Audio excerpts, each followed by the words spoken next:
কাগজ জানাচ্ছে খাতুনগঞ্জ থেকে মধ্যে সাথে আমি শামীম জাহেদি। আমনের বদলে আগাম জাতের বিনা 7 ধান চাষ করছেন লালমনিরহাট এবং দিনাজপুরের অনেক কৃষক। এতে তারা যেমন আগাম ফলন পাচ্ছেন, তেমনি ওই জমিতে আবারও রবি শস্যের আবাদ করতে পারছেন তারা। এতে বছর 3 বার ফসল চাষ করতে পেরে সচ্ছলতার মুখ দেখছেন উত্তরাঞ্চলের মঙ্গাপীড়িত দরিদ্র কৃষক। আজ আমাদের আলোচনার বিষয় বিনা 7 ধান চাষ। এ নিয়ে আলোচনা করতে আমাদের সাথে স্টুডিওতে রয়েছেন কৃষি সম্প্রসারণ অধিদপ্তরের পরিচালক টি.এম. মনজুরুল ইসলাম এবং শেরে বাংলা কৃষি বিশ্ববিদ্যালয়ের কৃষিতত্ত্ব বিভাগের অধ্যাপক ডক্টর পরিমল কান্তি বিশ্বাস।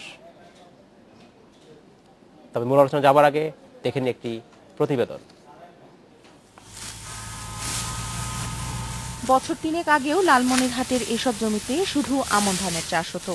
আগস্ট মাসে লাগানো আমন পাকতে নভেম্বর মাস চলে আসতো, যখন আর আলু, সরিষা সহ অন্যান্য রবি শস্য রোপণের সময় থাকতো না। কিন্তু একই সাথে লাগানো স্বল্প মেয়াদের ধান বিনা 7 পেকে যাচ্ছে অক্টোবরের শুরুতেই। উত্তরের এ জেলায় এই অভাবের সময় শুরু হয়েছে ধান কাটা। নতুন ধান বিক্রির টাকায় বেশ স্বাচ্ছন্দ্যেই এসব জমিতে এখন রবি শস্য রোপণের প্রস্তুতি নিচ্ছে কৃষকরা। বিনা 7 ধান আবাদ হওয়ার পর এদিকের লোক অনেক আগে গেছে বা কর্ম করে খাইতে পারে। এখন আমি রবি শস্য লাগাচ্ছি, রবি শস্য নিয়ে বেশ কিছু পয়সা পাওয়াতে আমার অনেক উপকৃত হচ্ছে।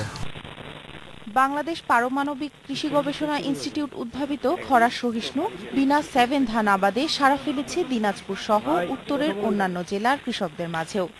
আগে আমন লাগাইছেন, তারপর এই ধান লাগাইছি। এই ধান হলে খরচ কম হয় এবং ফলন বেশি হয়। এর যে চারাটাও খুব অল্প সময়ের মধ্যে হয়, 20 থেকে 25 দিনের মধ্যে চারা লাগানোর সময় হয়ে যায়। গবেষকরা বলছেন এই ধান খাদ্যাভাব দূর করবে, কমাবে আমদানি নির্ভরতা। আগাম ধান ওঠায় এর খড় গবাদি পশুর খাবারের অভাবও দূর করবে। কার্তিক মাসে যে সেচের প্রয়োজন হয় অন্য ধানের ক্ষেত্রে এটা লাগবে না। আর এটা আগাম পাওয়াতে কৃষকদের আর অর্থনৈতিকভাবে যে এই মহঙ্গা মোকাবেলা এই বিনা ধান স্বাদ একটা অস্ত্র। বিনা 7 ধান কেটে তোলার পরপরই জমিতে রস থাকায় কৃষকরা রবি শস্যের ফলনও ভালো পাবে বলেও জানান এই কর্মকর্তা। Rabeya Basri, independent news.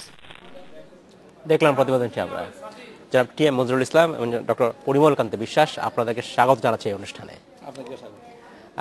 জনাব ইসলাম, প্রথম প্রশ্ন আপনার কাছেই যে এই যে বিনা 7 ধান চাষ হচ্ছে রংপুর এবং লালমনিরহাট এবং দিনাজপুর অঞ্চলে, কৃষকরা যে সুবিধা পাচ্ছে, একটা বড় সুবিধা হচ্ছে যে এটা ডিউরেশনটা, ফসলের হারভেস্ট ডিউরেশনটা বেশ খানিকটা কমে গেছে। এছাড়া এই ধানের আসার বৈশিষ্ট্য কি আসলে? ধন্যবাদ আপনাকে। কারণ আমরা জানি যে বছর 365 দিন, আমরা এটাকে কিন্তু লম্বা করতে পারতেছি না।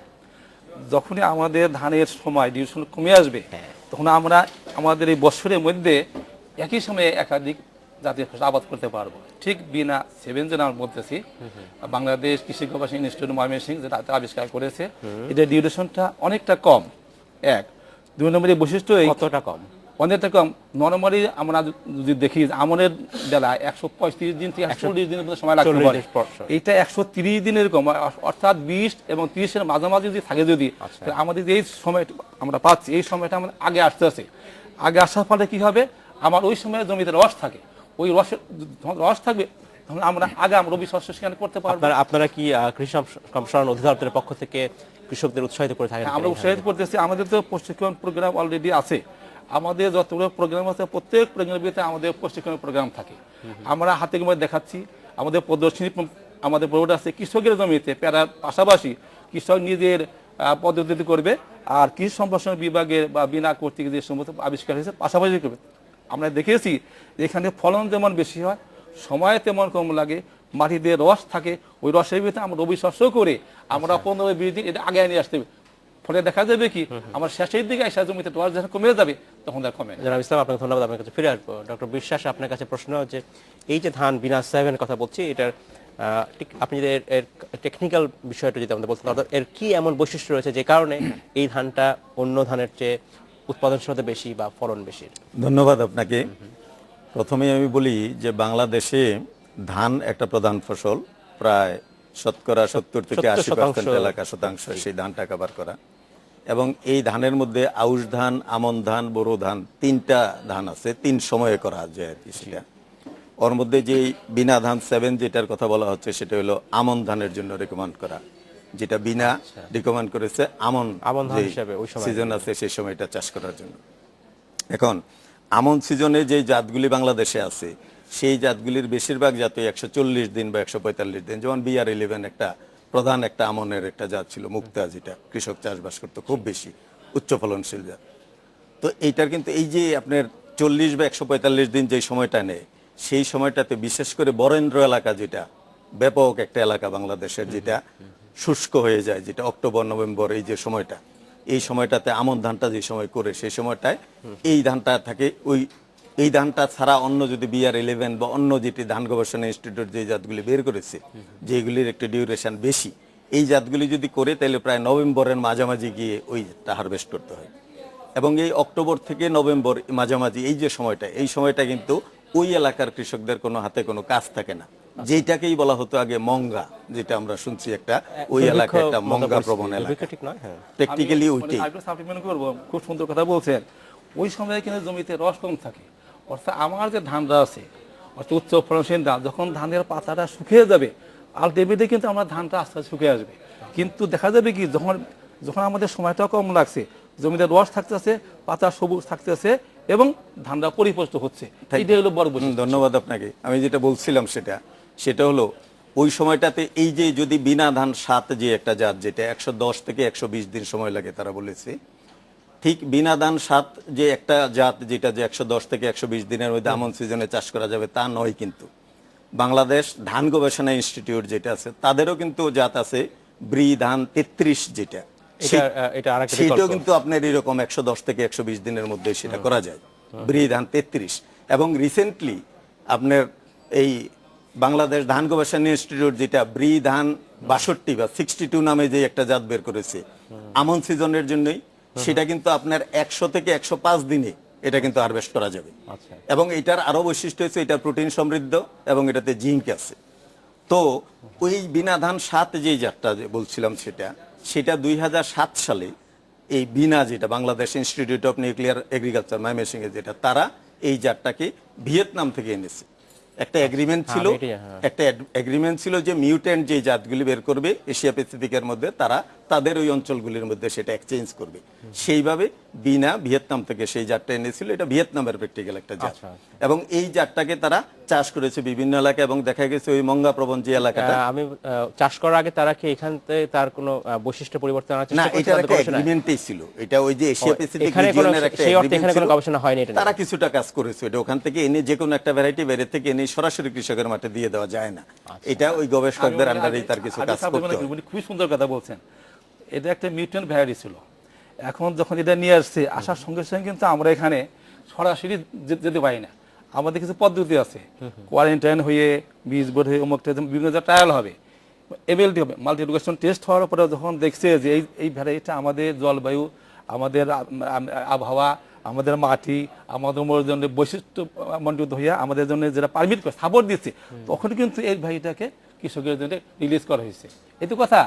তা না হলে কিন্তু আমরা যেখান থেকে ভ্যারাইটি নিয়ে আসি, আমাদের কিন্তু একটা নিয়ম কারণ আছে, নিয়মের মধ্যে থেকে আমাদের করতে হবে।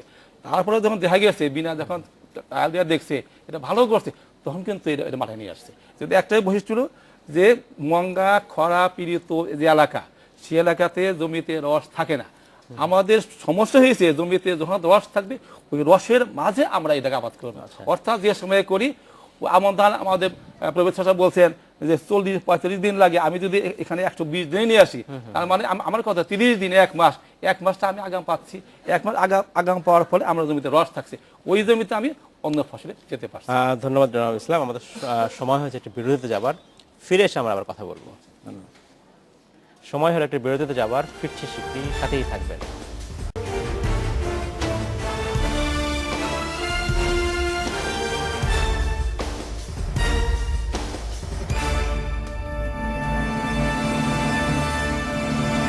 স্বাগত আরেকবার খাতুনগঞ্জ থেকে বলছি। আজ আমরা কথা বলছি বিনা 7 ধান চাষ নিয়ে। এ নিয়ে আমাদের সাথে কথা বলতে স্টুডিওতে রয়েছেন কৃষি সম্প্রসারণ অধিদপ্তরের পরিচালক TM মঞ্জুরুল ইসলাম এবং শেরে বাংলা কৃষি বিশ্ববিদ্যালয়ের কৃষিতত্ত্ব বিভাগের অধ্যাপক ডক্টর পরিমল কান্তি বিশ্বাস। জনাব বিশ্বাস এবং জনাব ইসলাম, আপনাকে স্বাগত জানাচ্ছি এই অনুষ্ঠানে আরেকবার।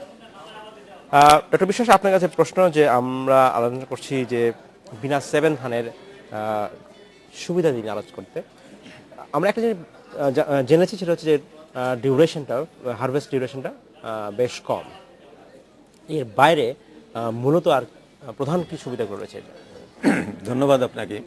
ওই যে আমি প্রথমে যেটা বলেছিলাম আপনাকে যে 3টা সিজনে ধান চাষ করা যায়, তার মধ্যে আমন ধানটা যেটা, এটাই কিন্তু কৃষকের বেশি পছন্দ। যদিও এটাতেই কিন্তু সবচেয়ে বেশি ফলন না, ফলন দেয় বড় সিজনে সবচেয়ে বেশি। বেশি পছন্দ এই কারণে যে আমন সিজনে ওই যে বৃষ্টিপাত যেটা হয়, কৃষকের বৃষ্টি পানির জন্য ওই রকম পানি সেচের তেমন দরকার পড়ে না। কিন্তু এই আমন ধানটা শেষের দিকে যে সময় ফুল আসে, এই সময় কিন্তু জমির পানি কিন্তু কমে আসে। যদি ওই সময়টা একটা সম্পূর্ণ সেচ দেওয়া যায় তাহলে কিন্তু তার ফলন বাড়ে। যেই ধানের জাতগুলি আমাদের আছে সেই জাতগুলির বেলা এটা প্রযোজ্য। ওই যে 10 থেকে 15 দিন বা 20 দিন একটু কম সময় লাগে যেটা বললাম, এই কম সময়টার কারণে এটাতে আর ওই সম্পূরক সেচটা দেওয়ার দরকার লাগে না। যেই কারণে সবচেয়ে বড় একটা সুবিধা কৃষকের এই ভ্যারাইটিটাকে অ্যাকসেপ্ট করা। আর এটার আরো যেই প্লাস পয়েন্টগুলি আছে সেগুলি আপনি বলতে পারেন যে বিশেষ করে বরেন্দ্র এলাকাটা যেটা মঙ্গা প্রবণ এলাকা ছিল, সেই এলাকাটাতে কিন্তু ওই সময়টা কৃষকের সবচেয়ে বড় যেটা, ওই এলাকায় কৃষকদের হাতে কোনো কাজ থাকতো না, খুব অভাব থাকতো ওই এলাকাটাতে। কিন্তু যখন এখন অক্টোবরের মাঝামাঝি থেকে যখন এই বিনা ধান সাত তারা হারভেস্ট করতে পারতেছে, সেই সময়টা তাদের হাতে কিন্তু প্রচুর কাজ থাকে তখন। সো কৃষকদের ওই মঙ্গা কিন্তু এখন আর ওই এলাকাতে নাই। ফলন এটা অন্য যে জাতগুলি করতে তার চাইতে তার ফলন বেশি। তারপরে যে আপনার আছে যেটা এই যে জাতটা, সেই জাতটার কোয়ালিটি কিন্তু কৃষকদের কাছে খুব অ্যাকসেপ্ট করছে, যে তার খুব ধানটা একটু চিকন এবং একটু লম্বাটে, চালটাও ভালো হয় এবং তার যে স্বাদ নাকি কৃষকের ভালো, এটা কৃষকদের একটা পছন্দ। আরেকটা বড় যেটা এই ধানের ওই সময়টাতে যেটা অ্যাটাক্ট হয়, যেটা বিশেষ করে পেস্ট অ্যাটাক, ইনসেক্ট এবং ডিজিজ, এই বিশেষ করে বিনা ধান সাথে তারা বলে বিপিএস যেটা ব্রাউন প্ল্যান্ট হোপার, বাদামি গাছ ফরিং নামে একটা পোকা আছে, সেই পোকাটা ওই সময় ধানে খুব আক্রমণ করে। কিন্তু এই বিনা ধান সারটা কিন্তু বিপিএস তাকে আক্রমণ করে না, এবং হিসপার একটা পোকা আছে, এই পোকাগুলোটা আক্রমণ করে। ধন্যবাদ ডক্টর বিশ্বাস। এটা একটা ভালো। ধন্যবাদ ডক্টর বিশ্বাস।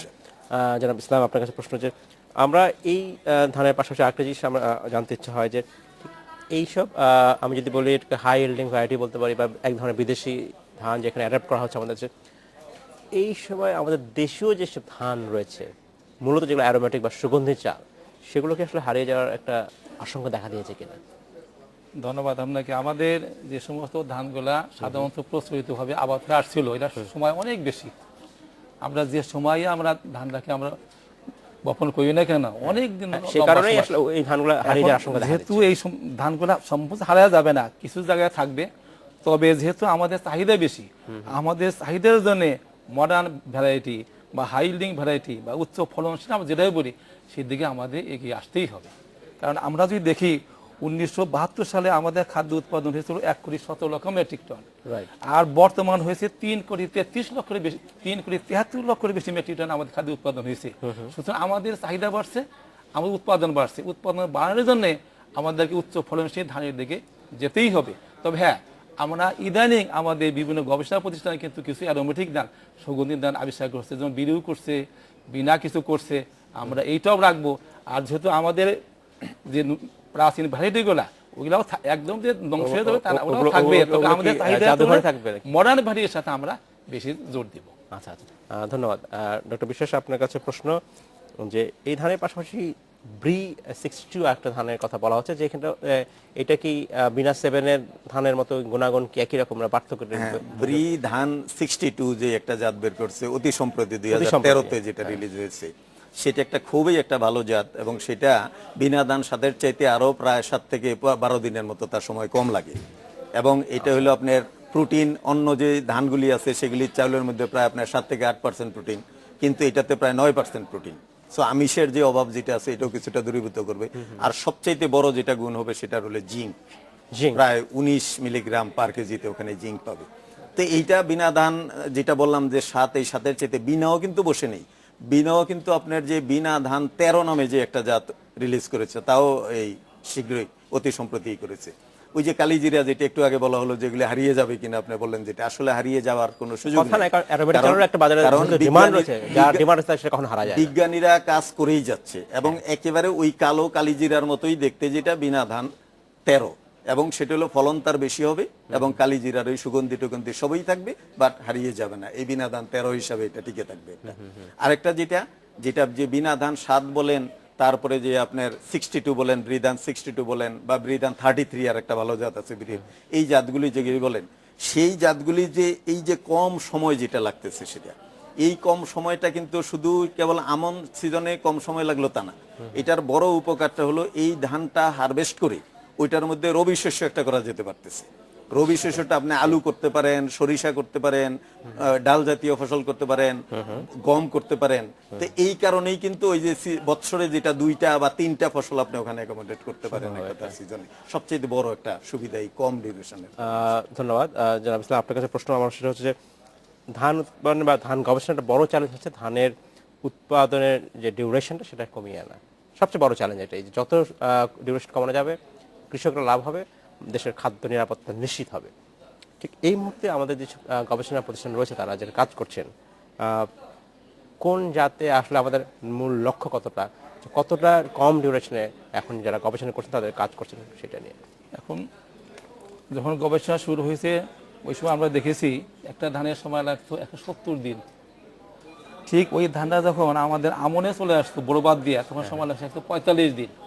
ওইটা যখন আউশে চলে আসতো তখন সময় লাগছে 130 দিন। রাইট। যেহেতু আমাদের দিন যত বড় হবে, আমরা সেক্সটির কথা বলছি যে দিন যত বড় হবে, আলো যত বেশি পাবে, ধানের ডিউরেশন, উৎপাদনের ডিউরেশনটা কমে আসবে। দিন যত ছোট হবে, আলো যত কম পাবে, ডিউরেশনটা যেহেতু বেড়ে যাবে। এই জন্য আমাদের লক্ষ্য হয়েছে আমরা কিন্তু বোরোর প্রতি কিন্তু গভর্নমেন্ট এমপিজি দেওয়াও দিচ্ছে না। কেন? বোরোতে অসুবিধা হয়েছে কি, বোরোর নিচে পানি তুলতে হয়, পরিবেশের ক্ষতি হয়। এই জন্য ম্যাক্সিমাম এমপিজি দেওয়া হচ্ছে আমনের প্রতি। যেহেতু আমনের সাপ্লিমেন্টে ইরিগেশন অনেক সময় লাগে, অনেক সময় লাগে না, এবং মধ্যম সময়ের হয়। যেহেতু আমরা সময় কমায় নিয়ে এসেছি 110 দিন, 115 দিন, এই যে সময় কমায় নিয়ে এসেছি, আমরা যদি 105 দিনের ভিতরে যদি আমরা এই ধানকে সেট করতে পারি, আমার মনে হয় যে আমাদের একই জমিতে একাধিক ধান এবং তার সাথে রবি শস্য অন্যান্য করতে হবে। ধন্যবাদ ডক্টর বিশ্বাস। আপনার কাছে একই প্রশ্ন, আসলে আমাদের সামনের টার্গেট কত হওয়া উচিত, গবেষকদের কতদিনের মধ্যে করা উচিত? ধন্যবাদ আপনাকে। আমাদের কৃষি বিজ্ঞানীদের অবদান কিন্তু এদেশের কৃষিতে যথেষ্ট। এটা কিন্তু এই অতি সম্প্রতি আমাদের প্রধানমন্ত্রী স্বীকৃতি দিয়েছেন তার একটা বক্তব্যে। এই কৃষি বিজ্ঞানীদের অবদানেই কিন্তু আমরা এই দেশের ধানের উৎপাদন সবাই আমরা বলতে পারি খাদ্যের নিরাপত্তা, খাদ্য স্বয়ংসম্পূর্ণ আমরা হয়েছি, বিশেষ করে ধান উৎপাদনে আমরা স্বয়ংসম্পূর্ণ হয়েছি। এবং তারই ফলপ্রসূতে যেটা আমাদের যে ধান গবেষণা ইনস্টিটিউট, যেটা বাংলাদেশ ধান গবেষণা ইনস্টিটিউট, তারপরে বিনা যেটা বলতেছি ইনস্টিটিউট অফ নিউক্লিয়ার এগ্রিকালচার। আমার প্রশ্ন হচ্ছে আসলে এখন আমাদের লক্ষ্য আসলে কত কমে আমরা কম, যেটা আমরা শুধু ডিউরেশন, একটা কিন্তু কথা আছে আপনার যে যতই আপনি সময় কমাবেন ফলনকে কিন্তু আপনার কিছুটা স্যাক্রিফাইস করতে হয়, নরমাল ট্রেন্ড কমে আসবে। হ্যাঁ, ফলন কমে যাবে। তো একেবারে সময় কমে যেমন 60 দিনেও কিন্তু ধান হয়, 60 দিনে যেই ধানটা হয় তার ফলন কিন্তু অনেক কম। সেই কারণে আমরা 60 দিনের ধানটাকে কিন্তু সারা দেশে কিন্তু আমরা ছাড়তে পারি না, কারণ আমাদের টোটাল এখন উৎপাদন তো প্রায় 3,50,00,000 মেট্রিক টনের মতো ধান উৎপাদন হচ্ছে এখানে প্রায়। তো এটাকে ওই জাতগুলিও থাকতে হবে এবং কৃষি বিজ্ঞানীরাও কাজ করে যাচ্ছে, একটা ব্যালেন্স মেইনটেইন করতে হবে। Exactly. ডক্টর বিশ্বাস আপনাকে ধন্যবাদ, জনাব ইসলাম আপনাকে ধন্যবাদ। আমাদের সময় সর্বজন আজকে এখানে শেষ করতে হচ্ছে, আপনাদের সাথে আবার দেখা হবে। এই ছিল আজকের মতো খাদ্য নিউজ থেকে মতো ছিল, আমাদের সাথেই থাকবেন, দেখা হবে আবার।